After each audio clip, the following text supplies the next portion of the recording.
ما فکر میکنیم که گویا که این دین برای شما یک عادی آمده است، با ضیافت و کیف صفا آمده است. نه والله، این دین برای ما به خون آمده است.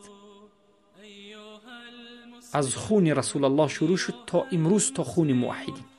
رسول الله به خاطر این دین خون ریختند. وقتی که به طائف رفتند دعوت نمودند، اهل طائف چنان رسول الله صلی الله علیه و سلم را سنگ زدند که کفش های رسول الله خونالود شد، جسم رسول الله خونالود شد.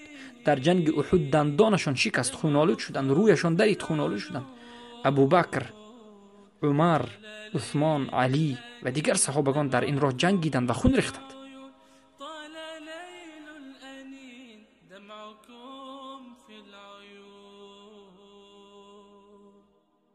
ما لكم تلبسون